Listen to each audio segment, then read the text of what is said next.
Donna Arp Weitzman. Now, I can't see everybody, and that drives me nuts. So, where are you back there? Come on up, girls. Come on, come on, come on. That's right. Now that you're back here, you can just come right up here. Okay, ladies, is everybody where they can see? Because Chris, right back here, is my videographer, and Chris, I'm going to tell you a little bit about him. He's very famous. And who are you with today, Chris? What was the movie star at Fair Park? Help me, Tom Green, the comedian. Okay, is that famous? Yes. Right? So he's going to get good pictures of you. Put your side view to Chris, because you'll see yourself. Okay.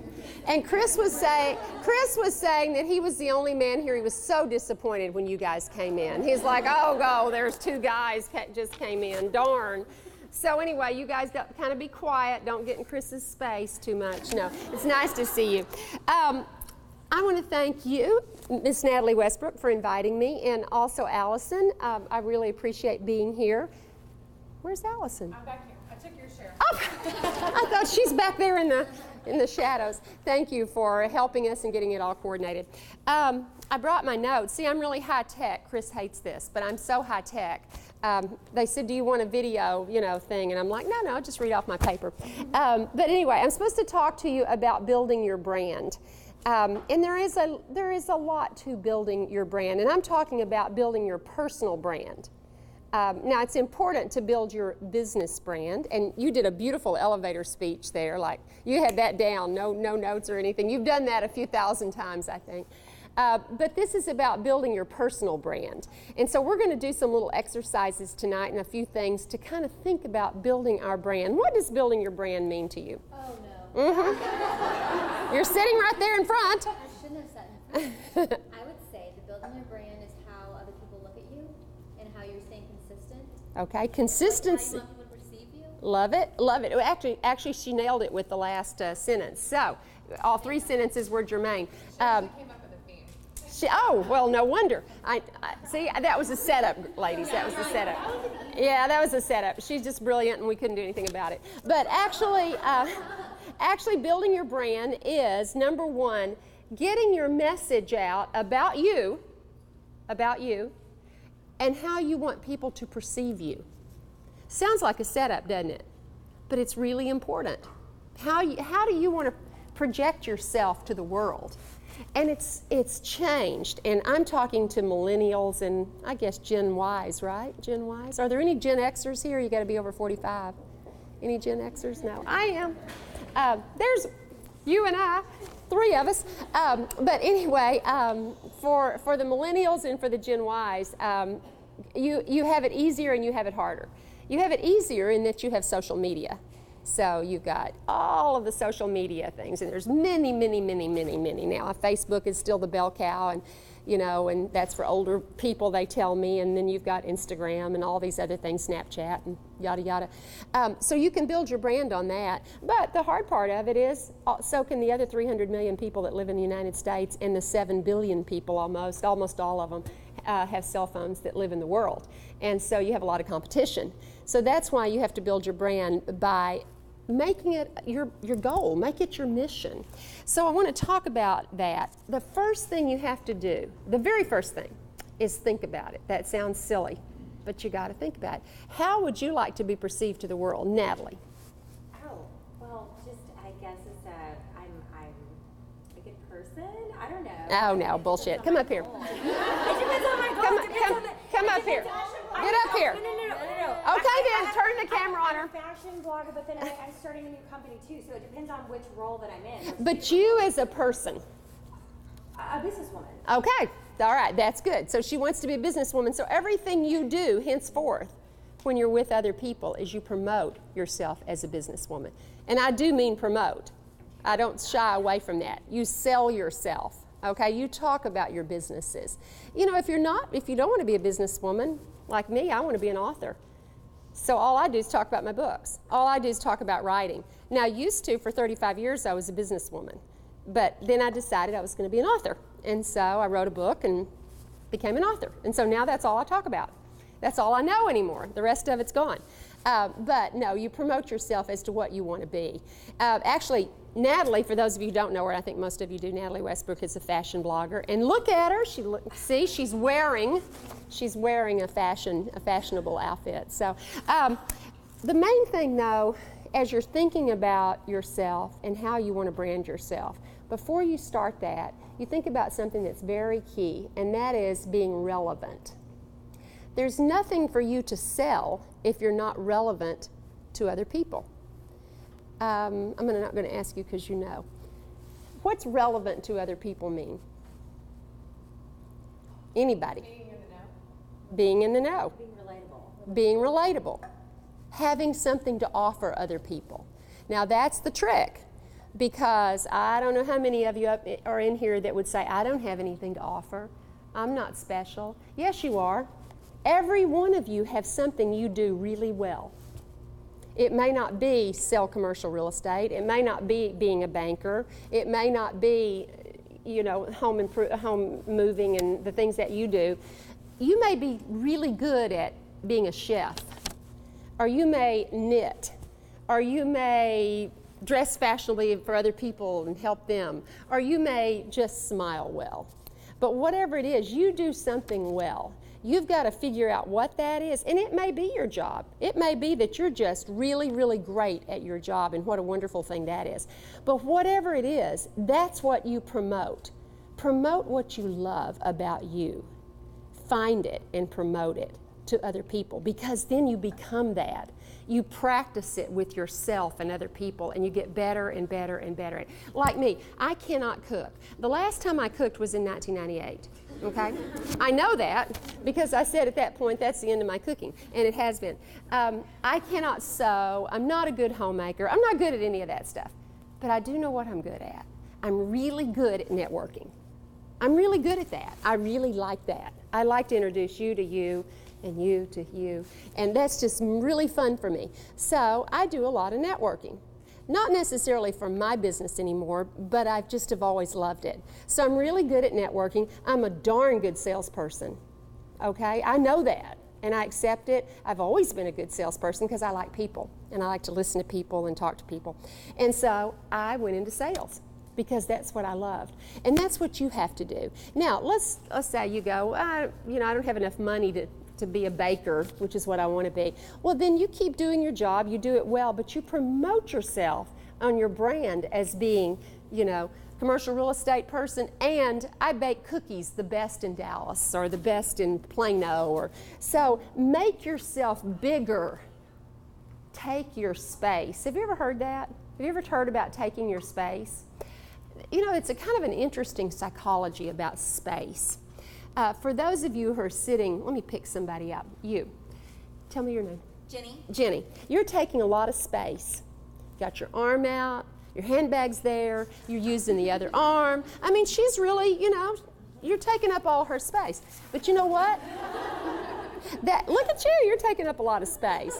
That is a really good thing. That sounds silly, doesn't it? Psychologically, there's 3 kinds of power in the world. And I want to talk about one, about taking up space. But one, the first kind of power is power by birth. So you're King Charles, you're Princess Diana. You had lucky genes, right? The lucky sperm club, I always say. Okay, you were born like something. Okay, so that's a certain kind of power. And then you can have power by position. Here's the CEO over here. He's got the power because he's the CEO or the president or the boss. So that's power by position. But there's a third kind of power. And this is what we're going to talk about. And it's called personal power. And you can never take it away from someone. Never, ever, ever does it leave you. So you learn to use it. And you learn to use it in lots of ways. One is finding out what you're good at and doing it. I'm going to say that over and over. Don't try to do things you're bad at. Let it go.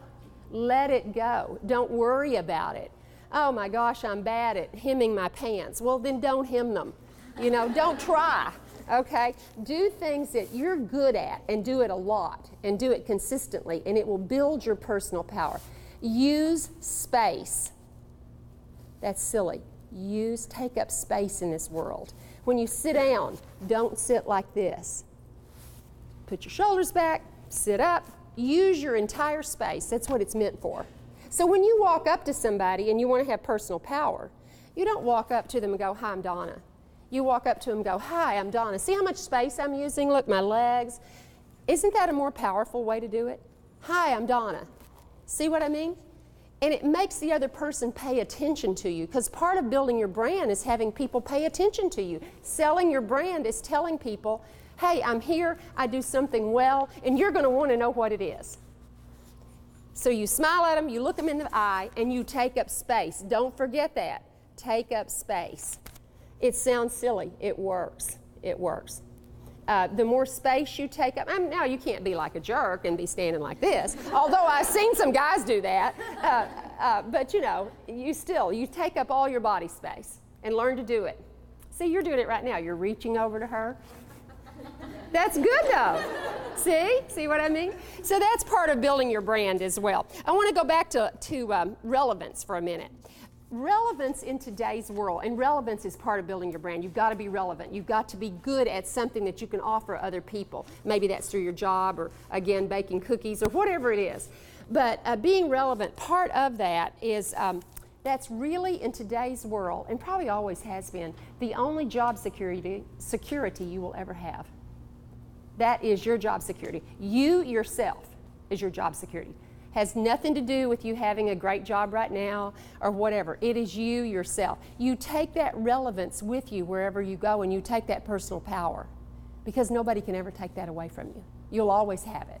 And so start doing it now, you know, in your millennials and Gen Xers and 20s and 30s and 40s, and learn to be powerful and speak powerfully. You know, don't ever say anything bad about yourself to start with.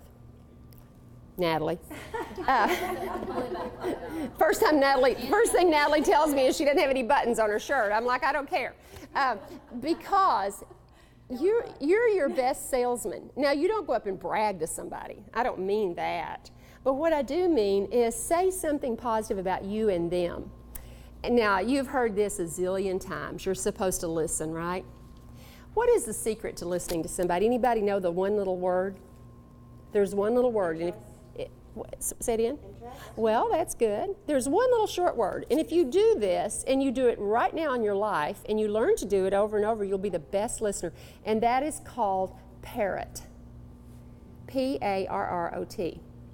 So say something. I keep picking on. How are you? Hi, I'm fine, and you? I'm well.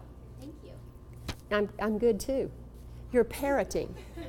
You're parroting. You're agreeing. You're saying, give me something like your car, just something not about how you are, because that's pretty generic. Anything. Somebody throw something out. Where did you get your scarf? Where did I get my, where did I get my scarf? What did I do? I parroted what she said. So when you parrot somebody, it makes you listen. It forces you to listen, because you're saying the same thing they're saying with a little different twist. You notice I just inflected it differently. Where did I get my scarf? She asked, and I said, where did I get my scarf? Like, is that what you're asking? So I parrot. These are beautiful blue walls, and you would say, yes, they are beautiful blue walls. Or, yes, they're beautiful, I love the blue. You redo what they said, and you parrot it, and it trains you to listen to the person. You can't not listen if you're parroting. You cannot, there's no way you can do it. So just relearn to parrot, and you'll be a terrific listener. Now, once you develop rapport and you go into a long conversation, you don't want it to sound stilted. So every time she says that book is pink, I don't go, it's a pink book. But when you're first meeting someone, you have to develop that rapport and know that they want to hear you and you want to hear them. And that's the way you develop rapport. It's not some charming and, you've got your shirt unbuttoned and I've got my scarf on. And I got it at Saks, by the way. But anyway, in New York. But that's not the way to build rapport. To build rapport is really to join somebody and know that you're listening to them and they're listening to you. And if you want to build rapport, look them in the eye and parrot. And you will build rapport and they'll remember who you are. That's part of building your brand. It's communication. Any questions so far? I'm not getting through my notes. I just made some little notes about being relevant. Gen Ys, people in their 30s, 25% of them are unemployed. 25%. Can you believe that? Yeah. Gen Xers, the first generation, these are people in their 40s, early 50s. This will be the first generation to do worse in retirement than baby boomers like me. First generation ever. Why I'm telling you that sounds depressing. It's telling you build your brand now. Build your personal power. That's your power. Let's see. Oh, I think Natalie mentioned this. To build your brand, you need to be relevant. I've said that. And others depend on you if you're relevant. If nobody needs you, you're not, who cares, really? You're not relevant, right? So to be relevant, you need to have leadership. You need to lead something. My gosh, if you have nobody to lead, go ask somebody. Can I lead you? I mean, really. So you need to develop to be a leader of something, and the way you do that is you hold your hand up, and as Cheryl Sandberg from Facebook said, you lean in. All she meant was step up. Lean in. You know, don't sit back. That's all. That whole book was written on just learn to hold your hand up. Learn to lean in. And if you start that now, and it doesn't matter what it is. It could be your kids', class at school. It could be a room mother. It could be anything. But just start that. You'll develop your leadership skills. And the more you develop them, the more you're asked to be a leader. You need an expertise. I have 2 sons, and one of my sons said to me one time, because I was a mayor of a city, and he was little at the time, and I served 3 terms in office, and he said, "Oh, Mom, it's not what you know, it's who you know," because it seemed like I knew everybody. And I said to him, "No, that's not true. You have to know something, or nobody wants to know you, so it doesn't matter. So you have to have some sort of expertise. Mine happens to be networking. I like that. That helped me be mayor, right? It helped me in business. It helped me, and I love to sell. So those kinds of things. Yours may be anything. It literally could be anything, but know what you do it well, and do it often, and do it for other people. And then you have to have some sort of emotional support. And that emotional support is not for you, it's you for them. I didn't say it right. It's you supporting them. If you emotionally support someone else, you won't need it yourself. It'll go away from you. The need for your emotional support will go away. It's an odd thing, but it works. It's kind of like parenting. If you are supporting someone else and giving yourself to them emotionally, and I don't mean being a doormat, ladies. A lot of us like to be a doormat. I used to be. That's not what I'm talking about. Find somebody you like, emotionally support them. And your need for emotional support will leave you, because you'll become the leader. You'll become the relevant one.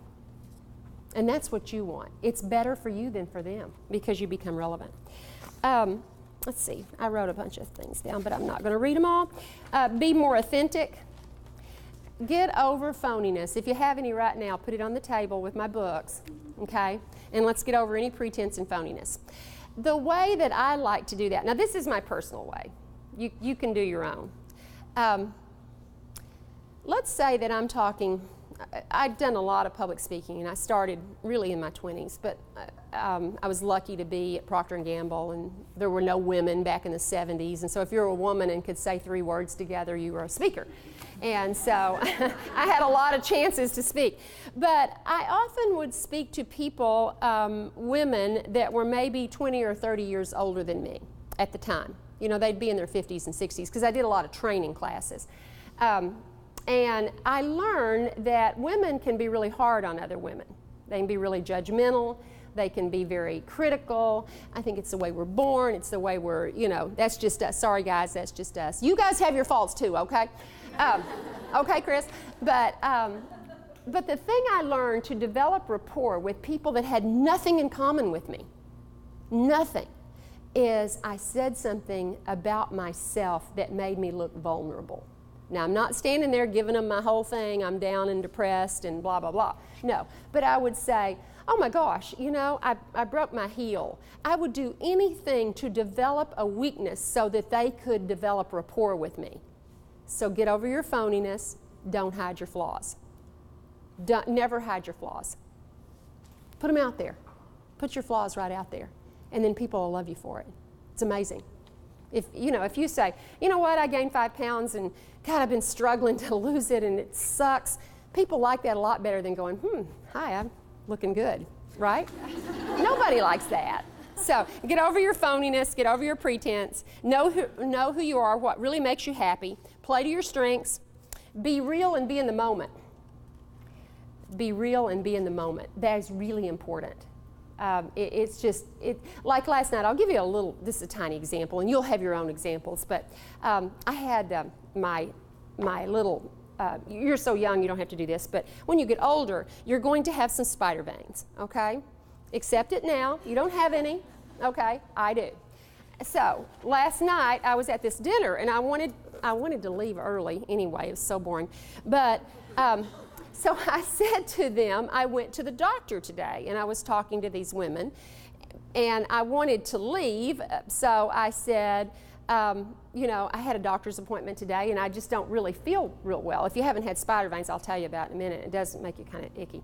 But anyway, so I said, when I said I went to the doctor, now it would have been, most people would have said, that's all I'm going to say, right? You're not going to tell them you had your spider veins done, for God's sakes. That sounds gross. So instead I went, oh, look. And so I pulled up my pants and see my spider veins? Now, you're not going to forget that, are you? You will always remember that Donna told you she had spider veins. I don't have any now, okay? Because, see, they're all gone. And that's because they put shots in there. And when I told her that, she's like, oh, honey, you go on home. Because I would have made her mad if I would have just left. She would have thought I wasn't having a good time. But if you tell her you got spider veins and they stuck a whole bunch of needles in there and you show her, she's like, please leave. Poor thing, poor thing. So you see what I'm saying? That makes you so vulnerable, doesn't it? You're never going to forget that I had spider veins. Every time you see my book, you're going to go, she had spider veins. Okay, I saw them. Okay. So those are just silly ways of making yourself memorable. Being memorable is important. You don't have to, you all are, but you don't have to be like, a 10 out of a 10. You can be a 2 out of a 10 and you're still going to be memorable. I mean, look at movie stars. They're not all beautiful. Tom Green's no hunk. Sorry, Tom.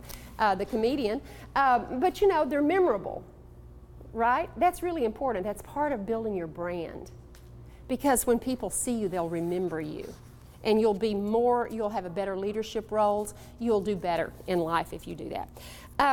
Let's see, the mastery of promotion, the mastery of building your brand should be fun. If you're not having fun at it and you're sticking yourself on Facebook every day and you're going, oh, I looked awful, don't do it. Go do something else. But learn to put yourself out there. It'll be fun for you. It really will. One last thing about building your brand along that line is be more empathetic. Now that sounds real churchy and all that kind of stuff, and I don't mean it that way. But learn to be empathetic. Don't you feel sorry for me having all those needles in my knee? I mean, kind of. Would you want that? No, see?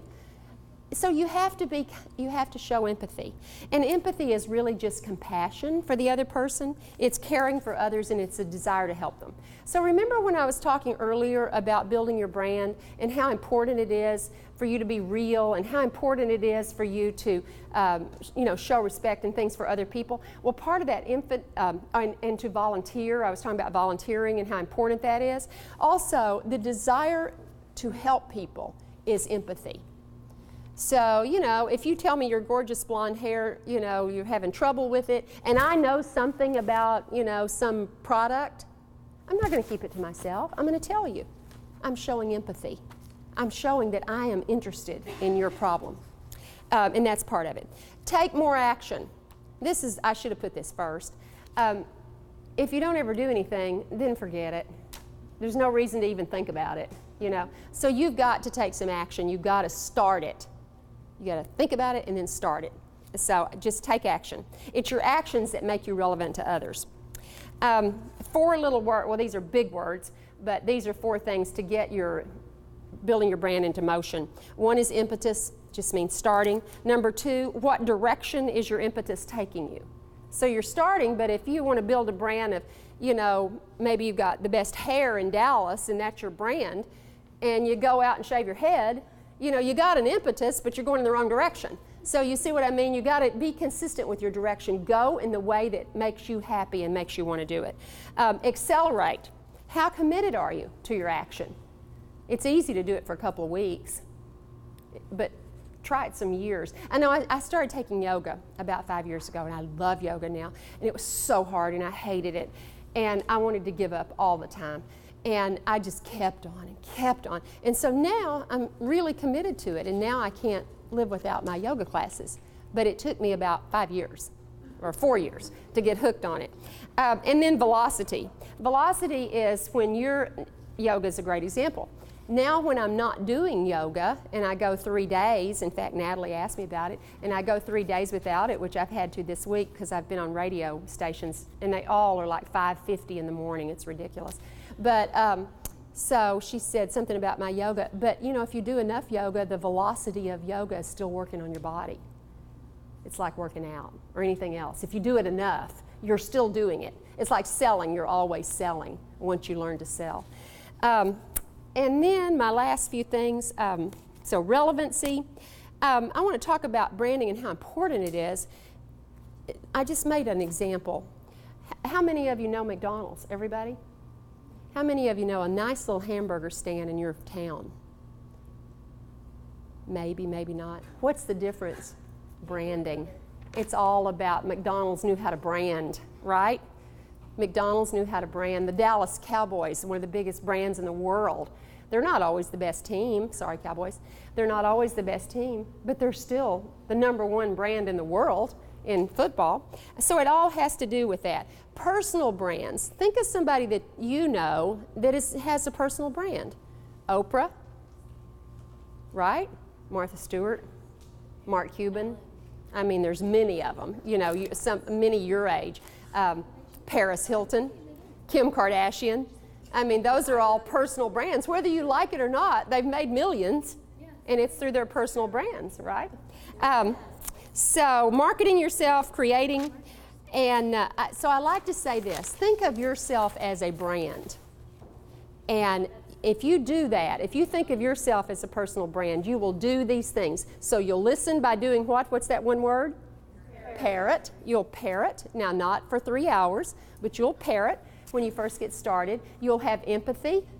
You'll have velocity. You'll start. You'll think about, what do I want to tell the world? If the world could only see me in one way, what would it be? That's your personal brand. If they could only see me in this way, would I work for, you know, a car dealership, or would I work for a health spa, or would I be the best cook in town, or whatever? But that's your personal brand. And then let's see if there was anything else.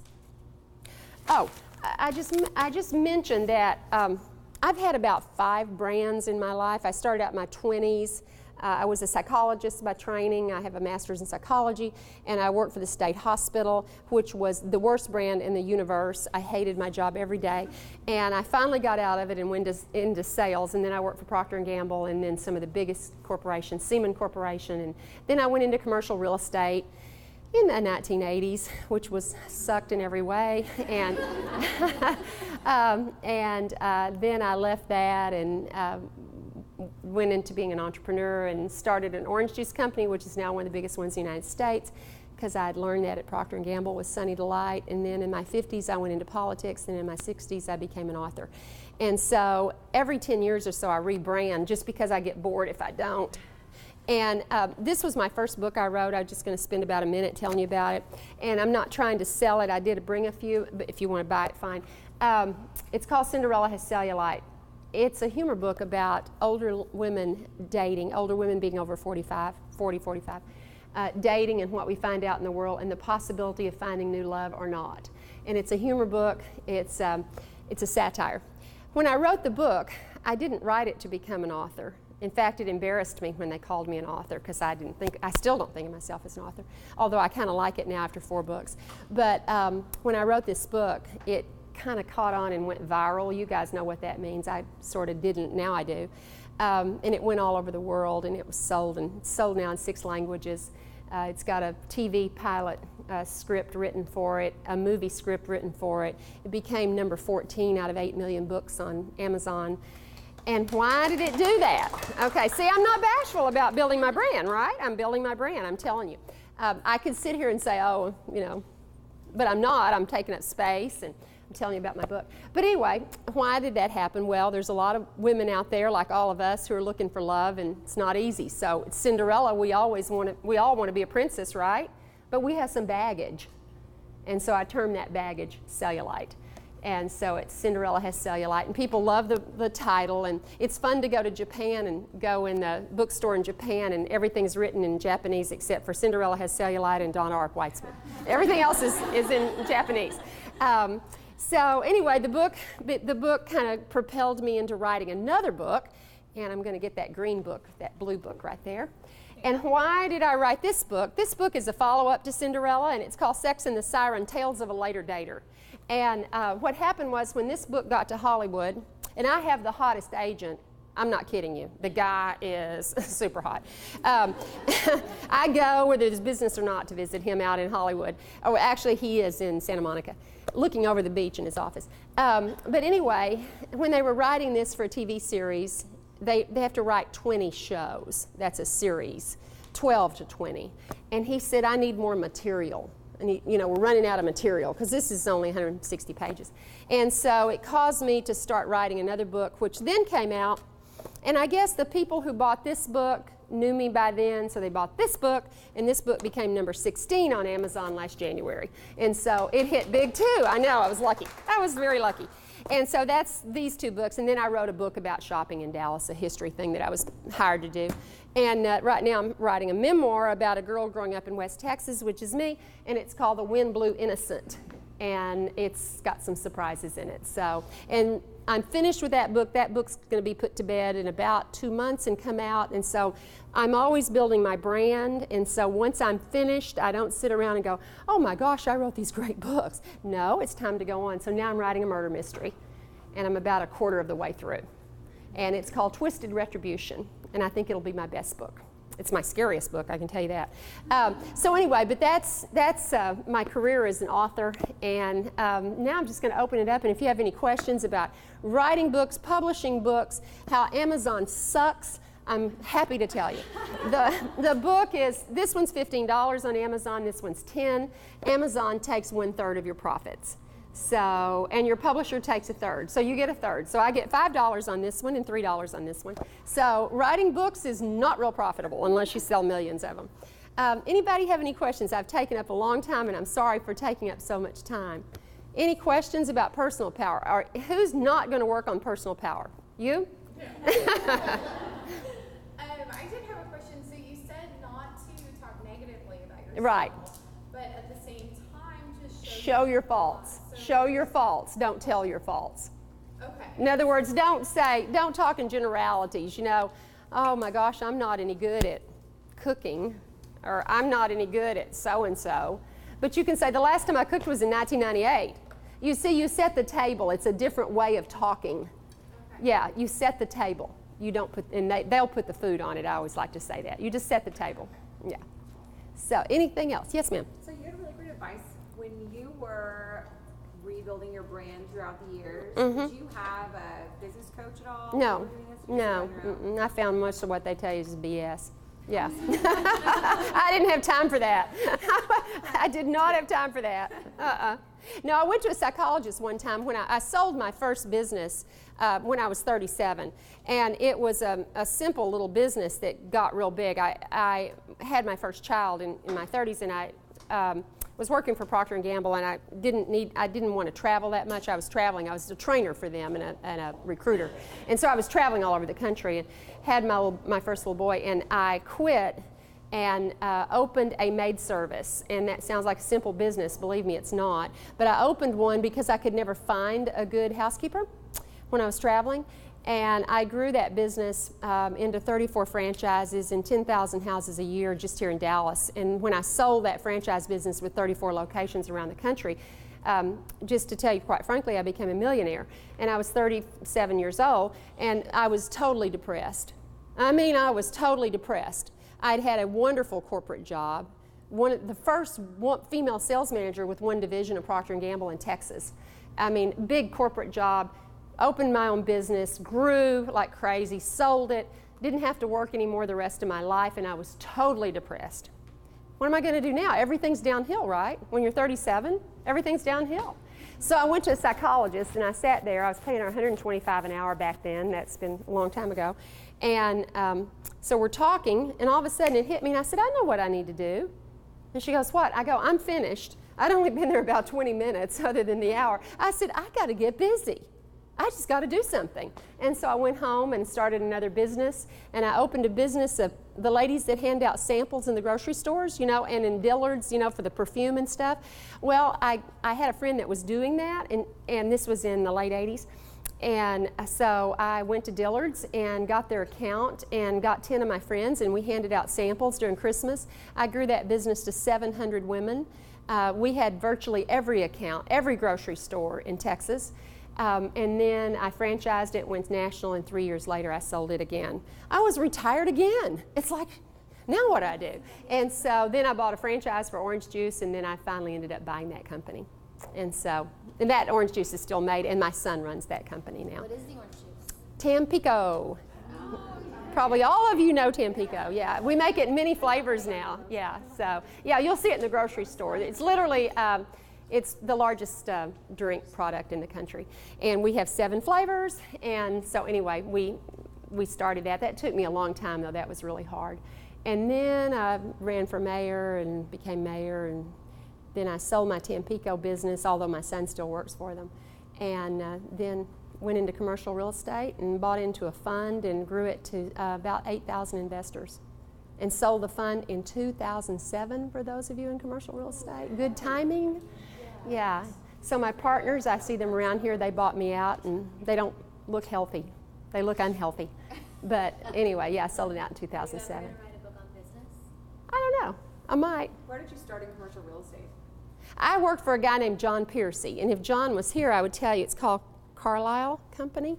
He hired me from Procter & Gamble. I was making $42,000 a year. This was in 1986, which was a lot of money for a woman back in those days. You don't say that anymore, but back in those days you did. And he paid me $75,000. I couldn't believe it. I was 34, and went to work for him to run his retail leasing department. And I had been there 2 months when the firm went under.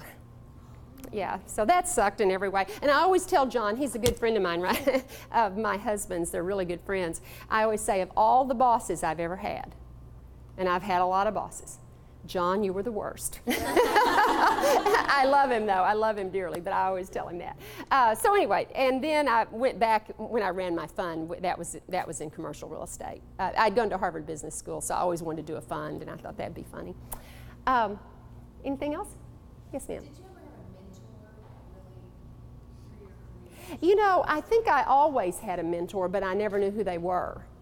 I never had like one of those official mentors that said, you know, I'm going to stick with you, and I just never did. I never had time really to do that. But I learned from every person that I ever worked for, and I liked I never had a boss, even John, that I didn't like. And I always had good rapport with my bosses, and I would try to learn things from them. So I was very lucky from that standpoint, but I don't think I ever had really a mentor. Yes, ma'am. How did you know when it was time to kind of close a chapter in your brand? I just know with my gut. I don't have any, there's no magic. I probably sold every company I ever owned too early. Look, you know, really. But I get bored really easily. Truly, this is a downside. I get bored. And so after about 4 or 5 years, I'm kind of bored with whatever I'm doing. And so I'm like, I think I'm just going to sell that and go do something else. And that's a real hard way to make it in life, because you're always having to spend a lot of energy recreating yourself. I'm always jealous of the people who can stick with it for 30 years. It must be an easier way, but maybe not. I don't know. You just have to do what you do. You know, you have to know yourself. And so, anything else, ladies? Oh, I have a question. Uh-huh. So you're an author. Yes, Miss Space Taker. So you write books. Was there anything that you've ever read, or like a favorite book of yours that really stuck with you, that you found inspiration, or that Yeah. you've read throughout the years? Yes, but that you reflect back on? it wouldn't mean probably anything to you guys because you're much younger than me. But I was married very early, and I got married in college. Back in the 70s, you did those things. And I had a bad marriage, I mean a really bad marriage. And I read a book called Fear of Flying. And if you've never heard of that, it's from Erica Young, which is one of the most famous authors even today. And it was talking about young women who were stuck in their situation and how we needed to take leaps of faith. And that's not how the book termed it, but that's what she meant. And that book has always stayed with me. Because if you think about fear of flying, isn't that really what keeps us back? Is fear of flying. So it was about letting yourself go and reaching your potential. I love that book. I still love it. Yeah, it's called Fear of Flying. Yeah, and it's been around 30 or 40 years. Other questions? If not, I so appreciate it. Chris, did we get everything? Did you get lots of beautiful side faces of everybody?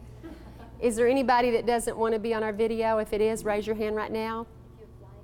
If not, I'll accept that you all want to be on the video if you're on the video. Okay, I don't see any. Guys, is that okay with you? Okay, all right, we got some okays. I think we're okay. Thank you so much. The books are here. Thank you. Thanks for having me. I'm going to leave these books. I don't have enough for everybody. And so no one can have two. But here's the promise. If you take a book, you must put me on your social media.